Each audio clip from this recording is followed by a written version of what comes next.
welcome to Finch's Film Club podcast. I'm Rebecca Finch, and this is the podcast where we talk all things film and television and learn some new things about our favourite movies and TV shows. Hope you're doing well. Hope you enjoyed the previous episodes if you've listened to those, or this is your first episode listening, then welcome to the podcast. I'm sure you will have a good time. Currently, I am in a bit of a empty state because I just finished watching the episode of EastEnders where Lola dies. So that was not fun. Also, don't judge me for watching EastEnders. It is crap at most times, but also just fun to watch, I don't know. It's just like guilty pleasure shows. It's one of those. I enjoy it. It's like the Kardashians. I love that show. Before we get into what we're talking about today, I just want to say that there will be spoilers for any of the films that we talk about today. And it is very unlikely that I'll be talking about it in chronological order because, it's a podcast. Tangents will happen. And a quick content warning as well, because there are a lot of sexual connotations in this movie that also have kind of underlying links to rape and other dark themes like that. So just kind of a warning about that. And I will try and mention it again before we start talking about it later in the episode. But let's introduce the film that we're talking about today. I am reading this because the camera, if you're watching the video version, you'll see me going to read what I've written down because I've had to put the script right behind me because the camera is right in front of my face because I couldn't find my tripod because I lost it like a stupid person who loses things. So that's really annoying because I've looked in all three places where it could possibly be and it's just not there. So if you're watching the video version, it might be a little bit, messed up because of the way that I'm filming with the lighting and everything. But I don't know, it might look fine. Who knows? Anyway, back to it. Today is going to be a solo episode and I'm going to be talking to you about the classic 1979 movie Alien. And if you've watched or listened to the first episode, you will know that we discussed Ridley Scott movies and focused on the films Blade Runner and Alien. But today I kind of want to take it back to Alien and talk about it in more detail. And I'll probably do that with Blade Runner as well because, I did a lot of research on both of these films, but because we combined them in the first episode, I kind of we had to kind of condense that information as we talked about both. So there may be some repeat information for those that have already listened to the first episode. But if you haven't heard that one, I would recommend it because it was very entertaining to record. And it was a pretty good first episode, if I do say so myself. Thank you to Evie for that as well, because it was really fun. So this episode is going to be featured centered around the original Alien movie. I love the whole franchise. So, you can definitely expect more episodes in the future. And I'll probably talk about the original even more because it's just one of my favorites. And I want to add Alien somehow into my collection of film tattoos that I am building. I've only got one so far, but Alien will be there. I know it will because I've got it planned in my head. But anyway, the 1979 original was influential in so many ways. So I'm kind of going to introduce the plot and the characters so that way we can kind of talk about their roles in the film and the storyline. I'm going to be doing a lot of storytelling today, so you'll get to know the plot very well. And I may also briefly mention the sequels or any other versions of the story. I have the book that came out after the movie as well. But I haven't read it, so I highly doubt I will be talking about that. But that's just kind of an example of what I might mention. But let's get into it, okay? So if you've never seen Alien, here's a quick summary of the movie.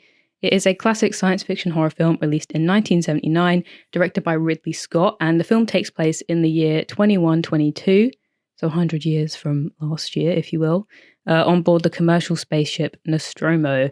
The crew, which consists of 7 members, are in stasis and awaken prematurely when their ship intercepts a distress signal from a nearby planet. After landing on the planet, they discover an abandoned spaceship and a chamber containing hundreds of strange eggs. When one of the crew members is attacked by a creature that hatches from one of the eggs, they soon realize that they are not alone on the planet.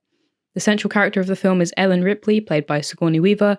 Other characters include Captain Dallas, played by Tom Skerritt, Executive Officer Kane, played by John Hurt, who I recently discovered is the same guy who plays, what's his name? Ollivander in Harry Potter, and I didn't even know that. And I was just, I was shocked to discover that. Anyway, same guy. Anyway, back to what I was saying. The navigator Lambert, played by Veronica Cartwright, the engineer Parker, played by Yaphet Kotto, science officer Ash, played by Ian Holm, and the ship's cat, Jones. As the story unfolds, the crew must confront and battle an alien creature which is highly intelligent, extremely aggressive, and virtually indestructible. The creature evolves rapidly, shedding its skin and growing larger and stronger with each encounter. So I did, if you couldn't tell, I did ask AI to write that. I'm perfectly capable of writing that by myself, but I mean, I had a very specific summary set out in my head, but I wanted to make sure it made sense. So I did cheat a little bit there, but that's it. No more, because I did notice that the AI forgot about Brett, who's another character who's like Parker's partner, if you know what I mean. Like they're best pals, little dynamic duo, and they didn't even write about him. Just wrote about the cat, which I thought was quite funny. But Brett exists, and you should know that because he is important to the story as well. The original title of this film was Star Beast, which is crazy. That is not a good name at all. But the only reason that Dan O'Bannon renamed the movie was because of how often they said the word alien in the original script.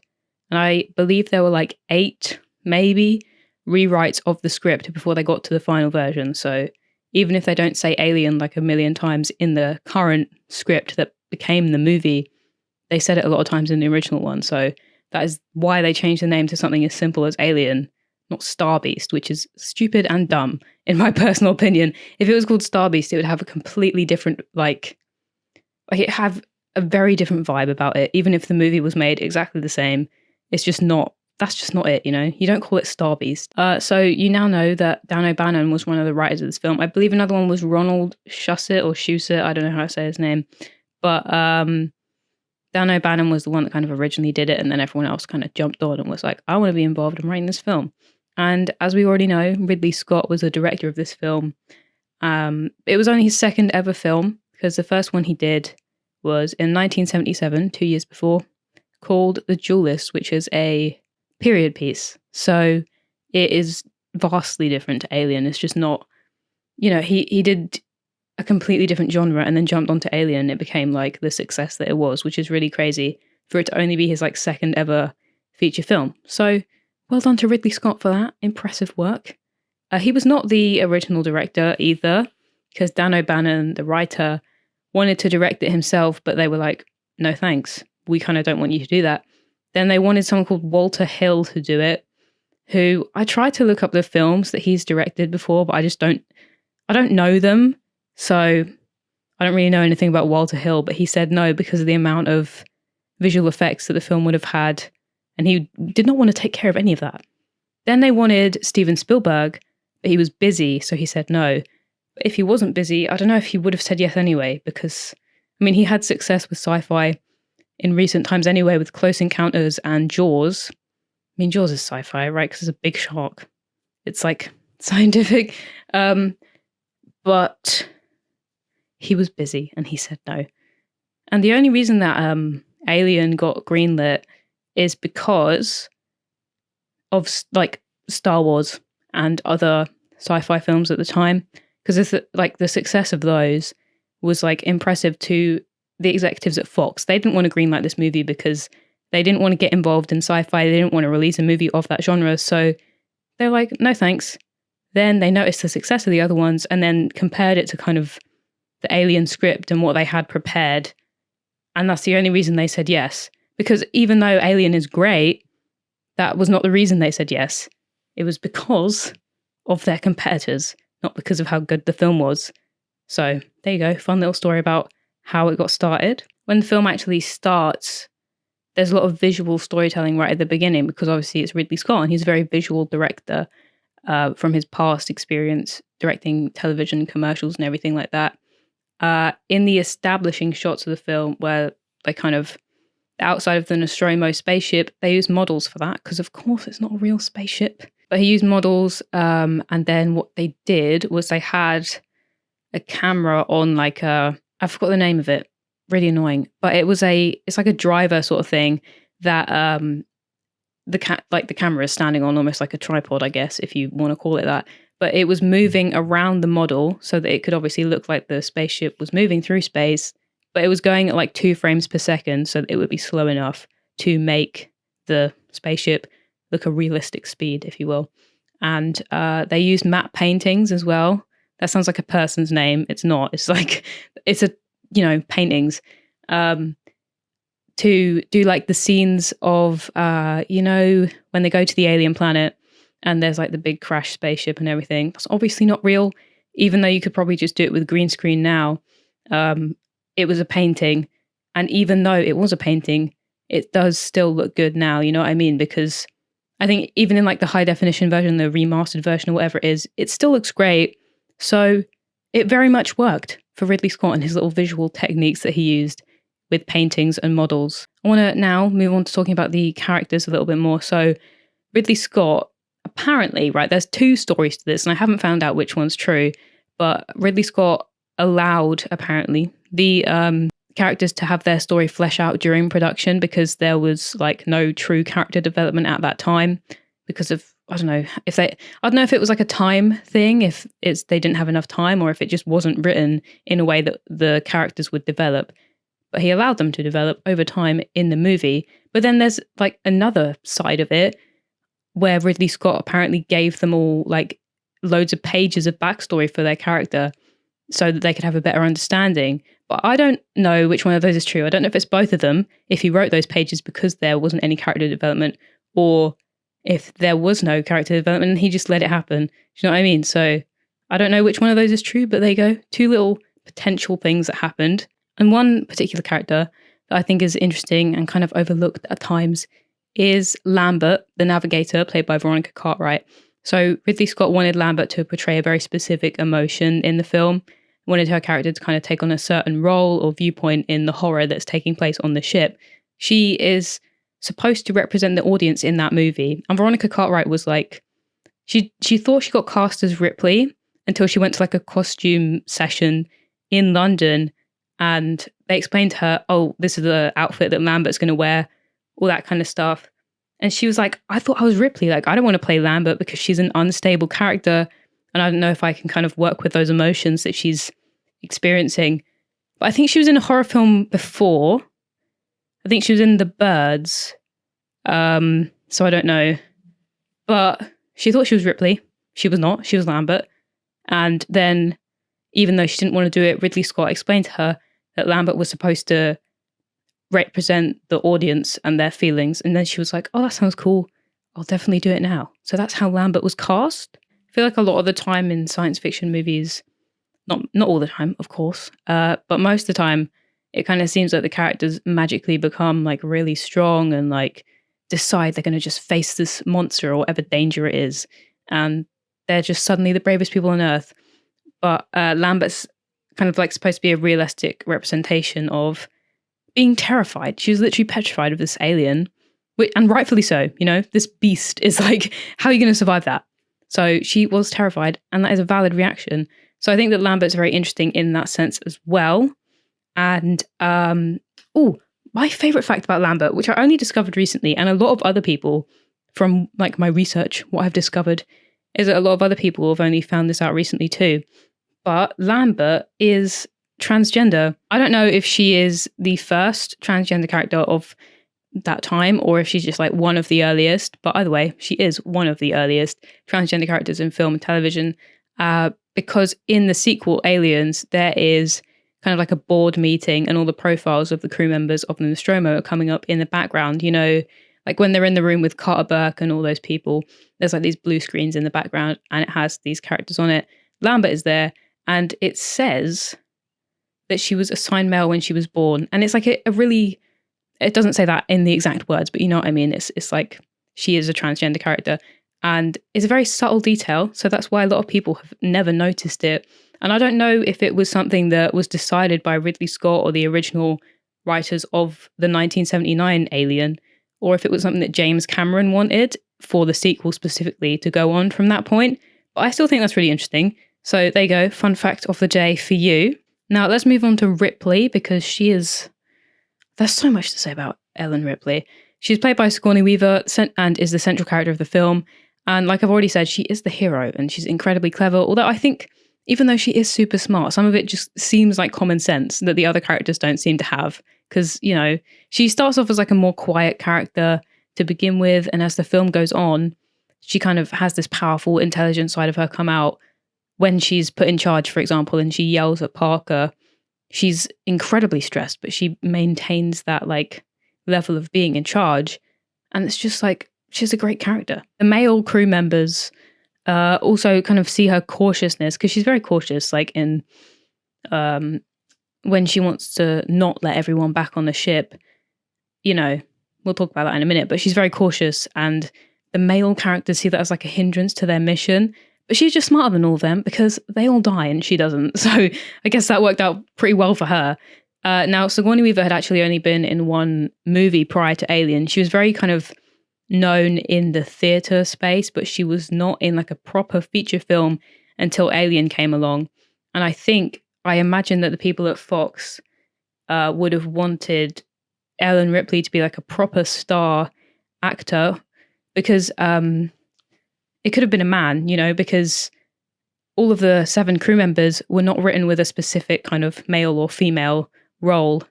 They were kind of interchangeable. So Dallas could have been a woman and Ash could have been a woman, all that kind of thing. But it just kind of, the genders of the roles were kind of interchangeable. But then when Sigourney Weaver came in and auditioned, her like presence as the character like took over the room, and they were really impressed with her. So she ended up getting the role, which was the best decision ever in terms of casting, I think, because Sigourney Weaver is excellent in that film. Her character is like literally pivotal for female characters in film, because she's a really strong example of powerful, assertive women, and that wasn't shown at the time. So that was a really like bold choice from the filmmakers, because that was not seen. That was something that you did not see, of course. The impact of that is still seen today. Like, I went to see Scream 6 in the cinema, and one of Mindy's, is that her name? Yeah, Mindy's characters that she lists as like powerful female heroes is Ellen Ripley. And that made me feel really happy because, you know, she deserves that recognition for the rest of time. So it was cool to see that. And she's very kind of valued for her decision-making skills and her intelligence, as I've already said.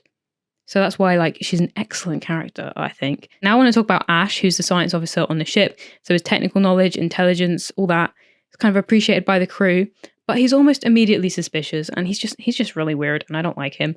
He's acting all quiet, and he's being a bit shady, especially when it's time to let everyone back in on the ship after the incident with Kane on the alien planet. He wants to let him back in. Ripley doesn't, and he does it anyway because he's a bitch. And that's kind of, it obviously kind of shows that there's going to be tension between those two characters and the rest of the crew pretty much. And I didn't want to spoil this too early in case you haven't fully seen the film, but Ash is an android, so he's not a person, he's a robot. And he's been told to kind of prioritize the mission of the company rather than the crew. So the crew is expendable. If they die, like no one cares. And his character is meant to apparently start a discussion about free will and what it means to be human, which is like super deep and kind of scary. And it's supposed to represent the dangerous effects of technology. And his character is really interesting to think about because he has that hidden agenda and he isn't even human. So it's like pretty creepy to think about how he can disguise that. And he forces his malfunction, if you know what I mean, because there's a part in the film where he malfunctions and he attempts to hurt/kill the others. And he, I think, is kind of fighting against the fact that he's built to not hurt crew members. But in this situation, he is hurting them, like he wants to kill them. So he's fighting against them, which causes him to like freak out and go all weird, which is another cool thing. So in the film, the first kind of thing that happens is they get stopped on their way back home because of an intercepted distress signal from this other planet. And then Captain Dallas finds out that it was a distress signal and they need to go to this place to help them. And he visits Mother, which is what it's called. It's spelled Muthur, I believe, Mother. And they need to listen to her because she's like the head of the ship. And the design of that is very similar to a lot of the assets from 2001 Space Odyssey. And a really interesting thing that Ridley Scott did was take inspiration from that film and then pair it with Star Wars. So Star Wars is supposed to kind of look like various places in space are actually lived on, if you know what I mean. So there's like a lot of clutter around Star Wars in like the mise-en-scène and all of that. And like I said, combining that with Space Odyssey to make the Nostromo look lived in, but also look empty at the same time. And you can see the examples of that with like Mother and maybe the infirmary room, because I mean, it's an infirmary, so it's going to be empty. But then you've got the other areas like the navigation place where it's all like a lot of mess everywhere. So you can tell kind of, I think, like the usage of the ship. Do you know what I mean? Like they're not awake all of the time, so they're not going to constantly be using it. but they're also not going to tidy up. So there's like super clean areas and there's super lived in areas of the ship. So that was like a good design decision. So they get this distress signal and they go out to this alien planet with like a ship that's kind of like in the shape of a C, the letter C. And that sounded like I said lettucey, like the vegetable. Anyway, like the letter C, you know what I mean? But they go to this alien planet and they see this huge skeleton looking thing called the space jockey, which the design of that and a lot of like the alien figures and monuments throughout the entire series is taken from a book called the Necronomicon, which I will talk about later because it's really cool to see where that inspiration came from.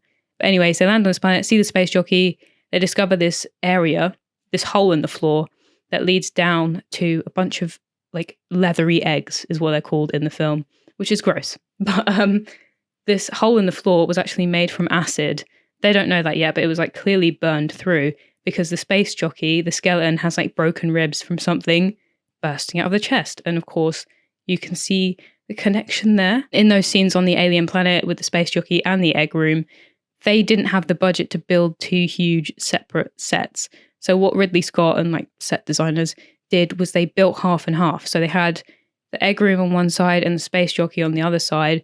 And for each of those scenes, whenever they needed to use one of them, what they would do is they would spin it around so that they could use whatever side of the room it was that they actually needed for that scene, which I think is a very clever decision, you know, saving money and making all these sets at the same time, which is super cool. So Kane goes down this hole in the floor and he finds these eggs and he gets a closer look at it and this like spider-like creature jumps out at him, melts through his helmet or smashes through it or whatever, and then attaches itself to him through his mouth. And that is what a face hugger does. That's what the aliens, this stage of the alien's life cycle is referred to. It's called a face hugger. And the egg is like, it's like really mechanical and it moves around properly and everything. I think I was watching a video essay. I don't know if, I think it was by someone called Oliver's Retrospectives. And he said that it's like the best like egg in the films in terms of like the way that it moves around and the realisticness of it, except from maybe Alien Resurrection, I think is the one that he compared it to. So yeah, I mean, that's really good for 1979 as well. And that was designed by H.R. Geiger or Giger. Don't know which pronunciation it is, so sorry about that. But he was the one that kind of came up with the Necronomicon designs and decided to use those for the film. So like the design of the xenomorph and the design of the eggs and even the ship as well, which I will talk about later because I know that I've written that down. But in this scene with the facehuggers where Kane gets attacked, pretty much it like there is a blue light that separates the eggs and like a mist above it. And that blue light is borrowed from rock band The Who, which I think is really interesting. So then Kane gets knocked out or whatever, they take him back on the ship, and then that dispute happens between Ripley and Ash, where they're like, I want to let him on, I don't want to let him on, that's stupid, all that kind of thing. And then Ash lets him on, and he has to go to the infirmary. And skipping ahead a little bit, Dallas and Ash are trying to remove this thing from Kane's face, and then they discover that it has acid for blood, and it melts a hole through the floor, which is obviously what happened with the space jockey on the alien planet and how they got down to the egg room. And then after a while, this facehugger automatically removes itself from Kane and dies.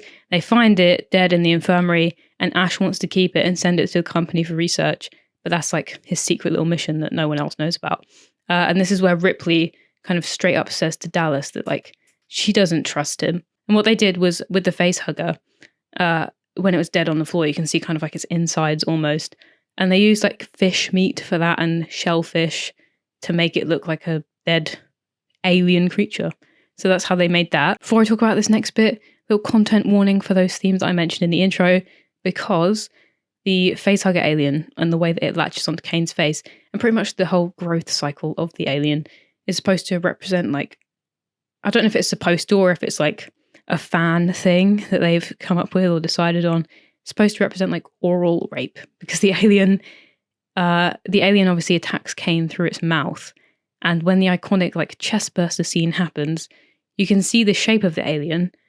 It looks like a little penis, you know? So it has that like symbolism there, and there's a lot of other themes that kind of go with that as well, even if it's not directly linked to the way that the alien looks. So there's kind of a lot of that in this movie, which I guess I will expand on later. So speaking of the chest burster scene, which is one of the most parodied movie moments in history.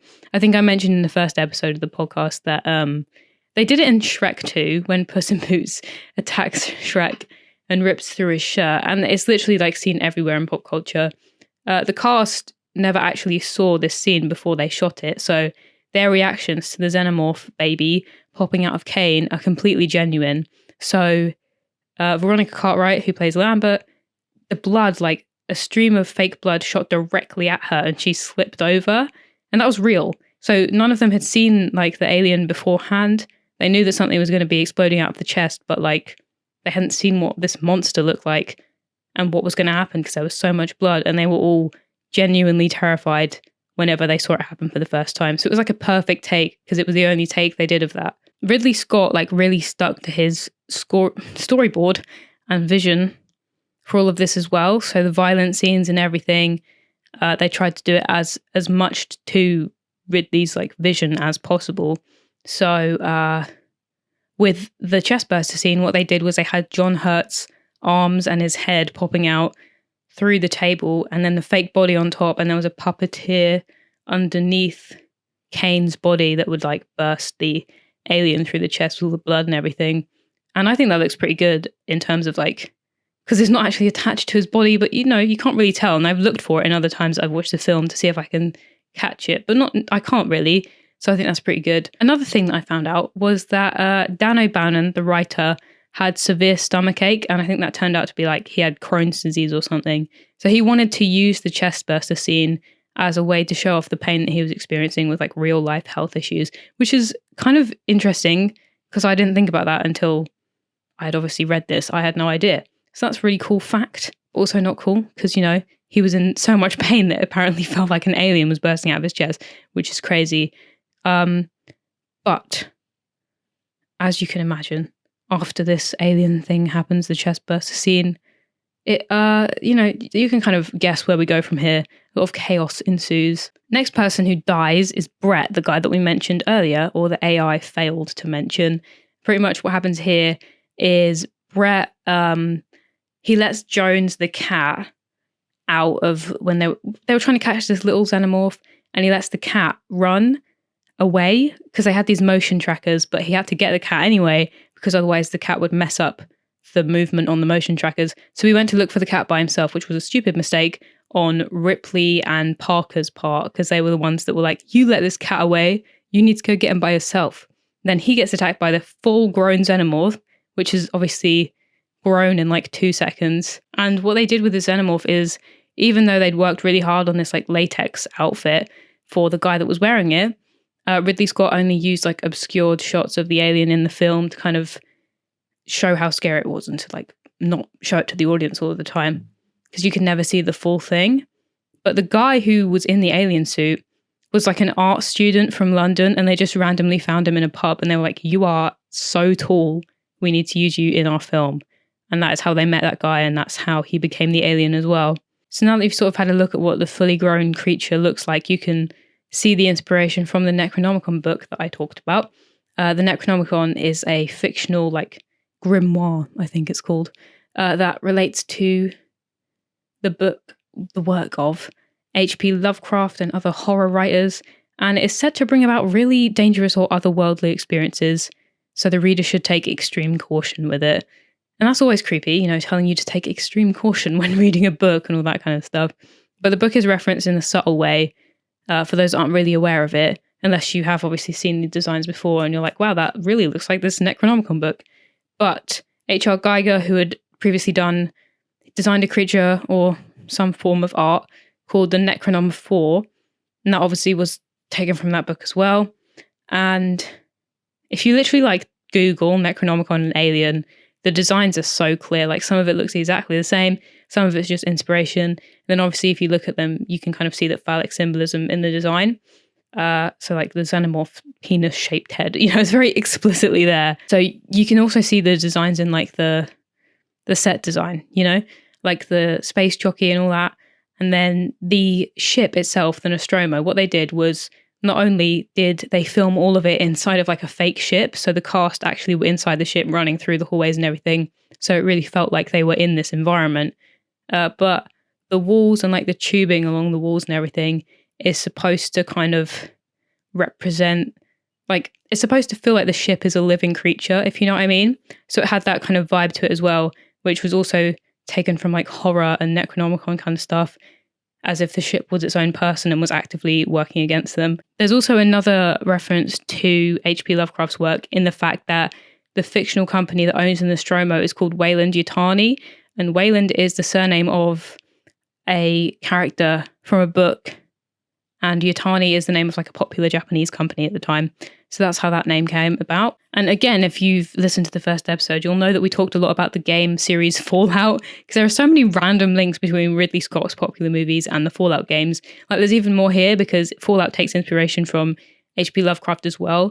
And there's those like weird face statues on the side of the buildings in Fallout 4, which can be linked to Lovecraft. And there's like a really creepy quest at this place called Dunwich Borers location, which is like another reference. So again, we can kind of see that Ridley Scott movies are making an impact on the Fallout franchise, which, you know, that might have to just become a like running joke from now on, because even though it's a bit of a reach, like, why are they so similar? Anyways, then basically they go into the vents because they find out it's using the cooling ducts to travel around the ship. Dallas, the captain's like, I need to do this. I need to kill it for myself. And then he takes like this flamethrower because apparently, according to Ash, who mysteriously knows how to fight this alien, he takes his flamethrower with him and he's like, I'm going to burn it because it hates fire. He doesn't burn it, he dies. So another crew member is lost there. And then with Dallas's death, Ripley's put in charge. So she now has access to Mother, the computer system, and she can input her computer commands to find out what's going on. And she overrides the system or something like that. And she gets an emergency access to the mission, which is when she reads about like the end goal of bringing the specimen back to the company and that the crew is expendable. And she finds out Ash's real plan. And this is where another attack happens and a lot of other special effects are coming in. So after Ripley kind of pushes Ash against the wall because she finds out that he's evil. And then what happens is she tries to warn Lambert and Parker because they're in a separate room. And then Ash stops her, like Ash attacks her. He rips her hair out. They're fighting, obviously. He like throws her across the room and she's like passed out in this area of the ship where there's like loads of pornographic posters and stuff, which is another kind of like theme. And he tries to suffocate Ripley with like a Playboy style kind of magazine. So he shoves it down her throat and tries to kill her, which is another reference to like those dark themes that we mentioned before. Parker and Lambert, they get there in time to stop him. And I forgot to say, before he attacks Ripley, like white liquid falls down his face, and that's his blood, because he's not a person, he's an android, and they use milk for blood. And the actor Ian Holm actually hated milk, and he had to choke on it at one point in the film, which I will talk about in a second. But like going back to Ridley Scott's like storyboarded vision and everything, he had drawn that Ash's head gets knocked off by Parker or whoever attacks him. And it actually did happen very much accurately to what Ridley Scott had envisioned. So that was cool. And then what they did was they kind of hooked him up to a machine and brought him back to life so that they could get him to tell them how to actually kill this alien. And he had to choke on them, like he had to have like a load of milk in his mouth because obviously it's the android's blood, and he had to like have this milk in his mouth, like spit it out everywhere. But he hated milk. The actor hated milk, and it was really gross time for him, but he stood it anyway because, you know, acting. But that must have been really gross. That must have been actually so gross. I think what they did, because obviously they had like these hot lights on the set and everything, because there's a film, you know, lighting, and the milk would start to smell really bad. So I think they like dyed some water or something and mixed it with like a little bit of milk to make it less awful. And then they had to like burn Ash's body. So they used a prosthetic head for when that happened. And Ridley Scott hates that part of the film because there was like an issue with the prosthetics and they'd shrunk in the light or something. So he's got like a really weird smile on his face when he burns alive. And it's like not exactly a seamless transition because it's all like gross and weird and his head's like melted. So that is one thing that Ridley Scott hates about like that entire sequence. And then after this, what happens is they decide they want to take the shuttle off of the Nostromo and then blow up the Nostromo so that the alien dies. As you can imagine, if you've seen Alien, if you've not seen Alien, you'll know it's not going to work out. So Parker and Lambert go and search for coolant, like all the coolant they can find, so they can stock up when they travel like away on this space shuttle. But then the Xenomorph finds them first. So he appears in front of, or behind, he appears behind Lambert, and Lambert turns around, and then Parker's like, oh my god, move out of the way. But she can't because she's petrified, and rightfully so. But Parker tries to save her, get in like the Xenomorph's way and like knock it out. But then it hits him with his tail and he goes like flying across the side of the room. And then it kills Parker and moves to Lambert, brutally kills her as well, with its tail going up her legs. So I'm sure you can imagine like the symbolism there. You can see what's going on. Then it's obviously just Ripley and, most importantly, the cat. So she's got to save the stupid cat as well. She's got to basically execute this entire plan by herself, like set up the ship for self-destruct and then get in the shuttle and take everything with her, get all the coolant that they were trying to get before, but obviously they never got to it. And it's been very much like complemented, the way that the ship's self-destruct settings is very human. You know, you don't just press one single button and it's like, well, I guess it's going to blow up now. It's like a whole thing. Like they have to actually work to set it up. Like they have to put all these pipes down into like some like system, I don't know, and then twist them around and then press the button and it will give you a 5-minute warning to do all the other preparations for the ship to be destroyed. So that's been praised, the way that it's like a realistic design for that kind of thing. Ripley does get out, you know, because this episode, of course, I feel I've rushed the plot very much, but you know, you get the gist. And it's not I'm not telling you the entire story, even though I said I was doing a lot of storytelling. You know what I mean. She does get out. She does get on the shuttle after like a kind of run away from the Xenomorph. I don't think she'd actually seen it at this point. The characters only kind of see it when it's about to attack them, you know? And then she gets in the shuttle, she goes away, she's like, I'm going to blow up the Nostromo. And then it does blow up, which is one of the times where the CGI is kind of, the visual effects are kind of weak on that side of things, because they used what is it called? A slit scan technique used for that was what was used for the Nostromo explosion. And then I think they repeated frames of it so that it exploded 3 times pretty much, but it was just repeated frames of this, like frames of this slit scan technique. So that's where the visual effects are a little bit weaker. And after the ship explodes, that is where the original film was going to end. But then, obviously, as the excellent director, filmmaker that he is, Ridley Scott had other ideas. So he convinced the studio to give him like a 500 grand, I think, like an extra £500,000. So he had like a last battle film between Ripley and the Xenomorph on the shuttle, because it gets on the shuttle with her. It finds a way there. And then she has to hide from it in this glass wardrobe thing where they keep the spacesuits. So she's like keeping an eye on it. She's like awkwardly getting dressed inside of this wardrobe. And the cat is all safe. The cat's good because it's been put in the bed for like stasis. And Ripley gets out of the wardrobe, hits a bunch of buttons, and there's like smoke that comes out of where the Xenomorph is hiding. So it kind of wakes it up and sends it out of where it's hiding. Ripley's plan is to open the shuttle door, send it right out into space, then the Xenomorph will get like sucked through the door. And it does work. And she sings a little song, You Are My Lucky Star. That song was really hard to secure the rights for, I think, or they were going to go with another one that was hard to get the rights for that song. But Sigourney Weaver actually came up with the idea to have her sing that song as kind of like a device to make her stop panicking. Ripley, I mean, she was like, this character, she needs something to make her calmer during this situation. And so she sings that song, she gets the alien out of the door, but it manages to like cling on to some wire or something as it's out in space.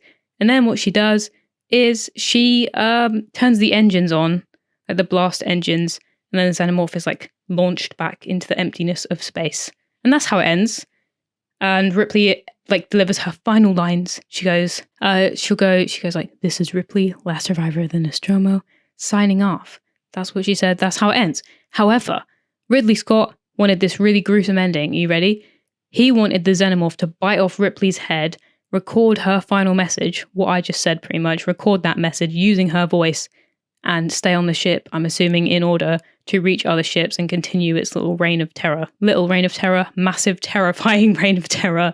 Thankfully, it did not end like that, and we were lucky enough to get a whole franchise out of it, even the bad ones, and even the crossovers with the Predator films.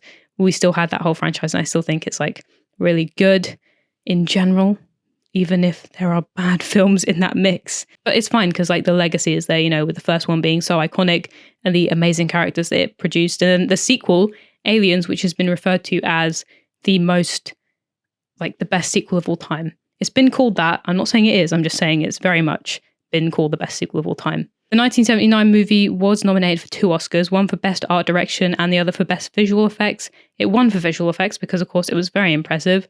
And I was saying to Evie in the first episode that I think a lot of the visual effects in that film, they hold up. Not all of them. For example, the Nostromo explosion. And when they send Kane's body out into space, it's not realistic, but it is better than other films, even that have come later than Alien. So it was quite impressive for that, and obviously deserved to win the Oscar for that. And not all of those movies were directed by Ridley Scott. So Aliens was James Cameron, Alien 3 was David Fincher. And you can definitely tell it's a David Fincher film. I didn't know it was directed by him, like when I first watched it, obviously. But then I was like, this has David Fincher vibes. And it is directed by David Fincher, but apparently he had a very bad experience filming that with all the cast and crew being mean to him. So poor David Fincher. However, Ridley Scott did direct Prometheus, which was a huge mess because the guy, I think his name's Damien, who did the writing for that one, who took over the script, I believe, he made a bunch of messes, basically, and he destroyed kind of the mythology of the Alien universe. And Ridley Scott says that it's not an exact prequel. Prometheus is not an exact prequel, but he says that by the third act of the film, you can see that there are DNA strands, if you will, of the first movie. So you can see the link there. And I love this film. I really do. Not Prometheus, back to Alien now. But I do love this film, and I'm definitely going to get it tattooed on me now. I've currently just got Jurassic Park, but we're going to get the other ones. And I just absolutely love Sigourney Weaver's performance. And she did have that theatre experience as well, but with this being her first, her second ever film, but the first prominent one, because of her first actual one was a very small role. But with this being the first actual film that she did, I think it was pretty amazing. You know, you can't tell me that it's not. I think my top 3 characters maybe are Ripley, Parker, and Lambert. I like those 3. The final 3 that don't, but 2 of them don't survive. I really like Kane as well. I mean, we don't really see much of him, but I don't know. I feel like he's cute. I love him. And Ash is really fun to hate as well. You know, when you've got a good character to hate, he is a great one to hate. So that will bring us to the end of this episode of Finch's Film Club podcast. Thank you very much for joining me in today's episode. I hope you enjoyed it. And if you did, could you perhaps consider rating it 5 stars on whatever platform you're listening on? There will also be a bunch of fun clips, not only from this episode, but from other videos I've made and other podcasts on my social media channels. So Finch Film Club Pod on both Instagram and TikTok, and Finch's Film Club on YouTube for the full video versions of the podcast. And thank you again. If you have any questions to ask or you want to add your thoughts on this movie in a voice message, then you can do that. Just go on Spotify or click the link in the description of this podcast episode. And I would love to hear your thoughts, you know. Tell me about it, tell me what you think, and tell me what other movies or TV shows you would like me to cover next. Next week, actually, is going to be a pretty special episode because, get this, right?